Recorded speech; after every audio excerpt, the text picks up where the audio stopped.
শনির আকড়া দিয়ে যাওয়ার পর উনি যখন সেখানে গিয়ে দেখলেন যে জামাত বিএনপির সদস্যরা সেখানে তারা হইচি করছে, দৌড়াদৌড়ি করছে, তখন উনি তাড়াহুড়া করে উনি দনিয়া কলেজের পাশ দিয়ে যাওয়ার একটা চেষ্টা করেছিলেন। তখন এই জামাত বিএনপি সদস্যরা তাকে ধরেছেন, ধরে তাকে প্রথম পিটালেন। তার কাছ থেকে তার একটা পকেটের পাশে একটা ছিল, ওয়াইনসন মেড ইন ইউএসএ একটা রিভলভার ছিল। এই রিভলভারটা প্রথম নিয়ে গেলেন, তার হাতে 3টা মোবাইল ছিল, 3টা মোবাইল নিলেন, নিয়ে তারপরে তার উপরে তারা অনেকেই তারা ভেবেছে সে বোধহয় পুলিশ হতে পারে।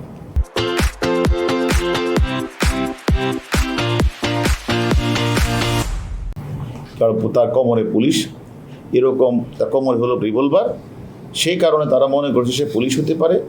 আবার কেউ কেউ বলছে সে যেহেতু রিভলভার নিয়ে আসছে সে নিশ্চয়ই আমাদেরকে মারা, এরকমভাবে তাকে এই দনিয়া কলেজের পাশ থেকে রাস্তায় নিয়ে তারপরে বেদম পেটের পর 1-1.5 কিলোমিটার তাকে টেনে নিয়ে গেছে, যেটা আমরা ছবিতে দেখলেন। কিন্তু আমরা তারপরে একটা জিডি হয়, জিডির প্রেক্ষিতে আমাদের ওয়ারি ডিভিশন এটা তদন্ত করছেন ইলিয়াসের নেতৃত্বে। সেখানে তারা এই ঘটনার সাথে জড়িত 5 জনকে গ্রেপ্তার করলেন। এই 5 জনের মধ্যে সরাসরি 2 জন, যে তাকে পিস্তল নিয়ে যাওয়া, তার মোবাইল নিয়ে যাওয়া, তাকে যে 1-1.5 কিলোমিটার পথ তাকে যে টেনে হিস্ট্রি নিয়ে যাওয়া, তারা স্বীকার করেছে। এবং আমরা এই যে বৈধ রিভলভারটা উদ্ধার করেছি, মোবাইলগুলি উদ্ধারও হয়ে যাবে। এবং আমরা যে নিখোঁজ যে মানুষটা, আমরা তার সন্ধানটা আমরা এখনো পাইনি, তবে আমরা ধারণা করছি সে মেবি বেঁচে নেই। এটা একটা যে আপনারা দেখেছেন যে একটা কি পরিমাণ যে একটা পৈশাচিক কায়দায় যে একটা নির্যাতন, তারা কোঠা বিরোধী আন্দোলন করছে, এটাকে ঘিরে জামাত বিএনপি চক্র, তারা তো কোঠার লোক না, তারা তো ছাত্র না, তারা হঠাৎ করে এই যাত্রাবাড়ি দুনিয়া এলাকায় জারি পেয়েছে। এমনকি দেখেছেন আমাদের একজন পুলিশ সদস্যকে জ্বলিয়ে তারা হত্যা করেছে।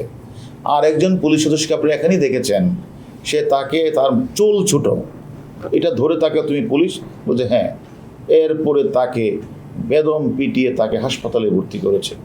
আর একজন ব্যক্তি, সে একজন বড় ব্যবসায়ী, সে হাসনাবাদ তার ব্যবসা প্রতিষ্ঠানে জাহিদ, তার রিভলভার দেখে তার রিভলভারটাও নিয়ে গেলেন, আবার তাকে পিটিয়ে 1.5-2 কিলোমিটার টেনে হিস্ট্রি নিয়ে গেলেন। এটা তো আসলে 71 সালে স্বাধীনতা বিরোধী চক্র যারা ছিল, তারাও এরকমভাবে পৈশাচিকদের মানুষের উপরে হামলা করে নেয়। আজকে তারা কোঠাকে ঘিরে যে ধরনের যারা অমানবিক কাজগুলি দেখিয়েছেন, আমরা তাদের 5 জনকে গ্রেপ্তার করি, তারা অলরেডি স্বীকার করেছেন। আরও অনেকের নাম আমরা বলেছেন।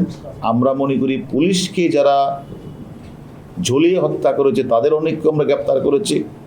যারা বিভিন্ন ভবনগুলিতে, সেতু ভবনে আগুন লাগিয়েছে, ভিডিও ফুটেজ দেখে তাদেরকে আমরা গ্রেপ্তার করেছি। আমরা মনে করি ঢাকা শহরের বিভিন্ন অঞ্চলগুলিতে সরকারি বেসরকারি স্থাপনায় পুলিশ সদস্যদের উপর হামলা এবং আমাদের পুলিশের স্থাপনায় যারা এ ধরনের বর্বরচিত হামলা করেছেন, আমরা মনে করি বাংলাদেশের কোথাও আপনারা লুকিয়ে পার পাবেন না।